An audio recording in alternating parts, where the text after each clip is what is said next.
We've got another reacts today. My previous reacts was a reacts on Taiwan. Now, there's diversity in this channel. We're reacting to Taiwan's defense system against the possible invasion against China. In today's video, we'll be reacting to every new Premier League rule explained in 11 minutes. Obviously, the Premier League, some rules, not maybe I don't think it's new rules, just rules that have been changed. Maybe there are some new rules made by the channel, the beautiful game explained. So yeah, we'll see the obviously the new Premier League season is nearly just over a week until we're beginning it. So it'd be nice to know some new rules they've introduced. And pulling an opponent's hair is a yellow card. Last season, the exact same Oh, action. this. Some of them are deliberate though. Depending on the situation, it'll be a red. But like just pulling a hair, I don't think should have been a direct red. Yeah, I agree with this. A goalkeeper going down injured now costs his own team an outfield player. 7 rules changed. Here's every one. Oh, that's good. Because keepers, they had an advantage going down because they couldn't get, when they got treatment, they couldn't go off the pitch. But now, even if they get treatment, someone will just have to go off. And why? Starting with the one that finally kills the most annoying habit in football. The medical miracle.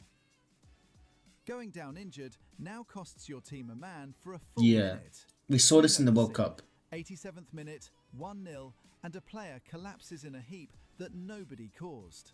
The physio jogs on, everyone gets a drink, 90 seconds evaporate. Then he stands up, completely healed. Last season, the punishment for that was 30 seconds off the pitch. Long enough to be irritating, short enough to be worth it.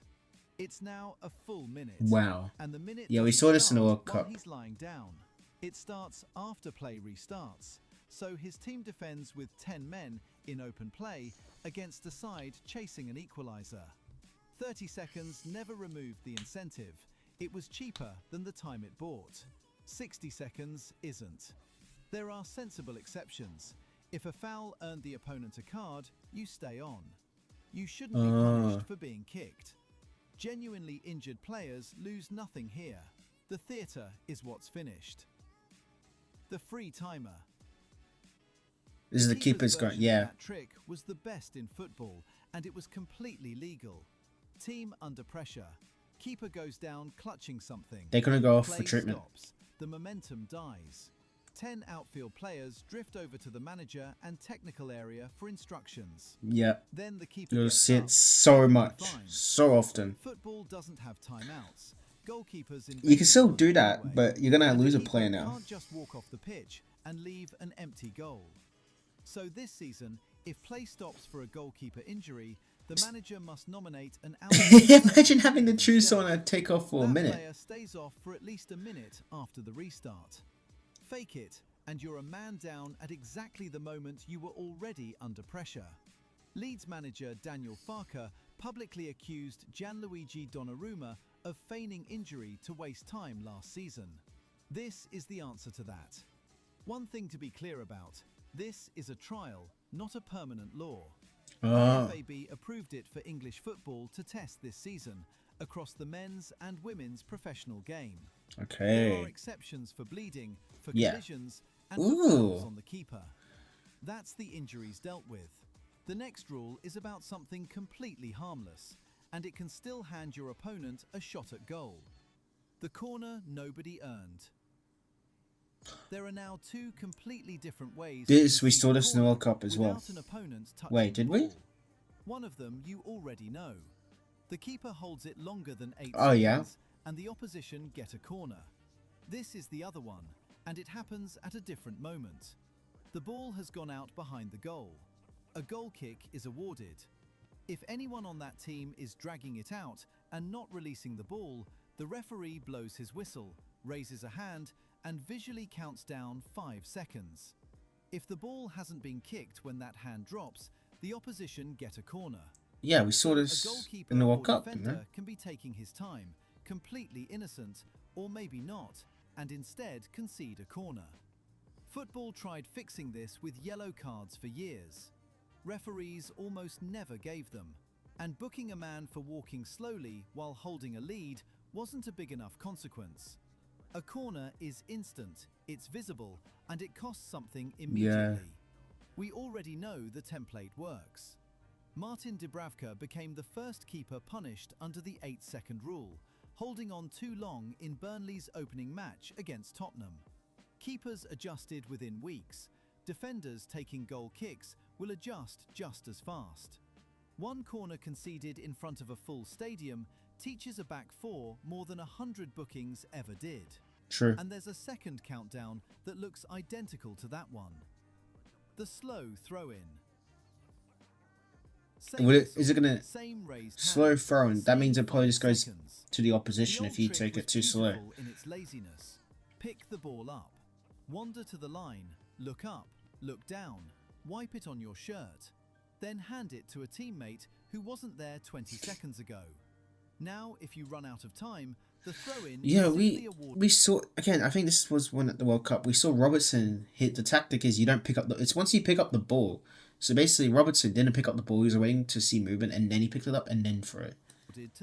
So there's one way to, like, defeat... matches the position on the pitch. I think there's one way to counter this. Throw by your own corner flag stings. Picture any away side protecting a 1-0 lead in the last 10 minutes. The ball rolls into the crowd. The fullback is in no hurry whatsoever. Now the referee just gives it to the other team. Fans will love it. Players will hate it. Both reactions are correct. There's one more countdown to cover. This one targets the slowest walk in sport. The long walk. Walking slowly off the pitch has this subs won't come on. Every fan knows the sight. The board goes up in the 89th minute and the substituted player suddenly discovers he's on the far side of the pitch, applauding all 4 stands. He now has 10 seconds to be off the field from the moment that... This one's a good one as well. Miss it, and he still has to I think some of these were in the World Cup for testing, and now they're being introduced to club football. After a full minute of play. Read that again. His own team plays on with 10 men in open play because he dawdled. Football spent years cautioning players for this. It changed nothing. A yellow card is a problem for next week. Being a man down is a problem right now. And if there are multiple changes in the same stoppage, all of them must be off within 10 seconds of the last board. So a triple substitution to kill the final 5 minutes now carries real risk. Notice what all 4 of these rules have in common.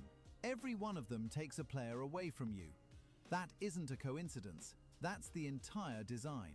Every rule so far punishes somebody. The next one is the only change this season that protects a player instead. Okay. The red card, nobody could fix. Last season, VAR could not correct one of football's most frustrating mistakes. If a referee showed a player a second yellow, that red card stood, even if the second yellow was obviously, provably wrong, which created something absurd. That's odd. I can't remember that, but... red card.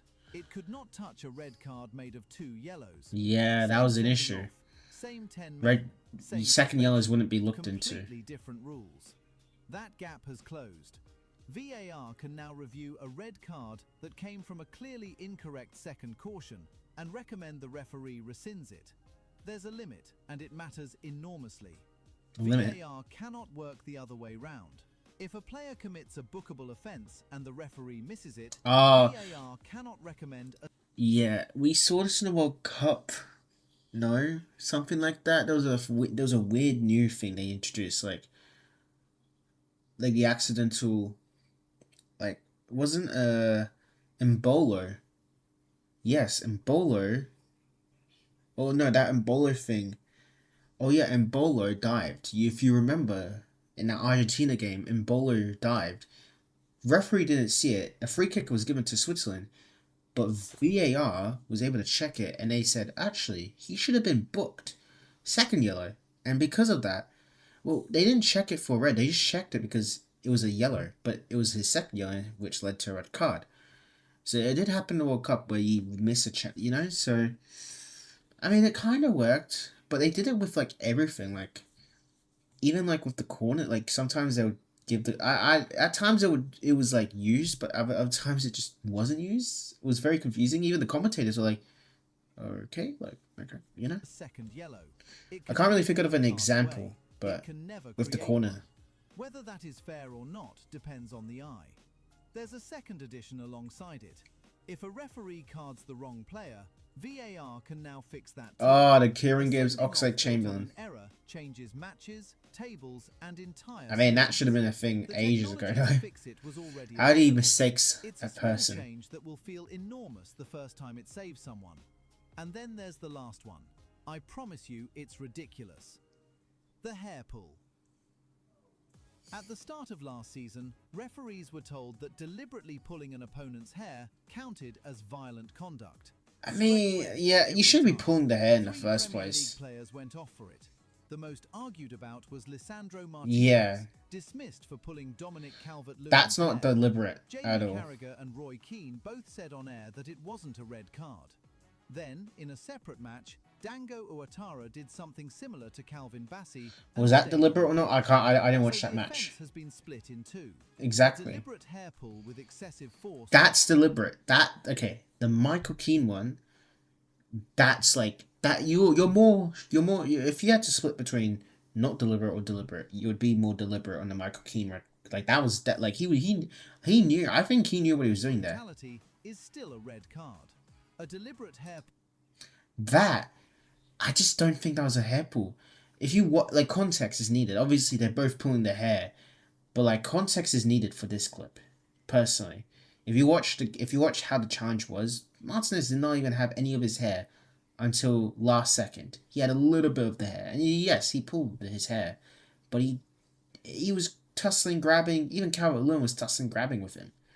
This one I didn't know the full context, but I'm pretty sure I watched the clip. I can't remember fully, but I'm pretty sure it looked more deliberate than this one. Pull without excessive force is a yellow.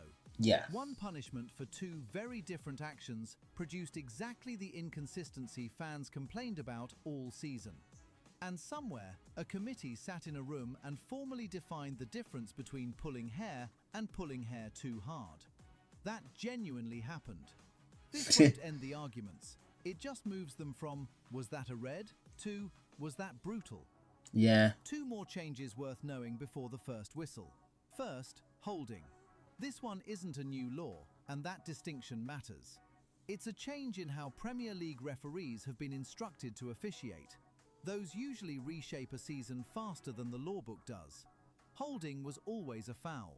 Referees have simply been told to recognise far more of it.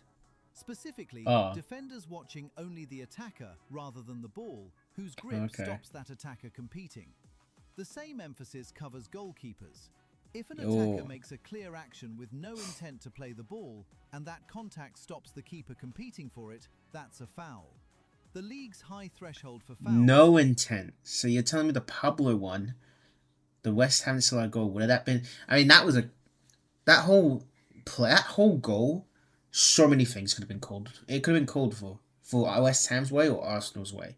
But what they called it on was because of Pablo's arm. Sorry, the camera angle. Pablo's arm going in front of Raya. But Pablo was actually going for the ball. Like, that wasn't just... Like, he genuinely was just trying to fight for the ball. There was actually other instances in that situation where people were not going for the ball. I think some other players did things that actually were more intentional. It was just that whole... I don't want to debate on that. That whole situation was just funny to me. Generally stays exactly as it is. This is calibration, not revolution. And finally, VAR. Semi-automated offside is not new. It arrived in April 2025. What changes is speed, with the league promising fewer and shorter delays. I hope so. The high threshold for VAR intervention stays exactly as it is. So does the less is more approach to handball. And the Premier League has turned down the optional law that lets VAR review wrongly awarded corners. It was available. The league simply didn't want it. Every one of these rules attacks the same thing. Waste time, lose a player. Okay, so the corner thing they just said at the end, that was at the World Cup where you can actually change whether it should be a corner or not. Like, goal kick, oh, actually it should be corner. Corner, oh, no, it should be, you get me? So they actually didn't accept that, which is, I don't think that's an issue. I think I do like that it's sometimes just let the referee. Obviously, I do think technology should be in the game. I do. The whole VAR, I don't know specifically VAR, but like there should be a second man watching. You got the ref, but you also got someone that's watching on him and the game to make sure some. And it does benefit. It's just I think it just obviously with the whole technology thing, it's probably it does lesser benefiting than more benefiting. You know what I mean? Sometimes it just ruins it. Like when it works, it's really good, but more it's inconsistent. That's the word. Really informational video. Obviously, some of these things we kind of sort the World Cup, I believe. Some of them are pretty good though, like the medical miracle and the free timeout. They're like and the slow throwing. I think and the long walk. Like some of the time wasting ones are perfect because we're just trying to watch football, especially for the fans. Imagine a keeper just going down and no punishment. It's ridiculous. So having that now is helpful. That's a really informational video. I'll see you in the next reacts. Peace.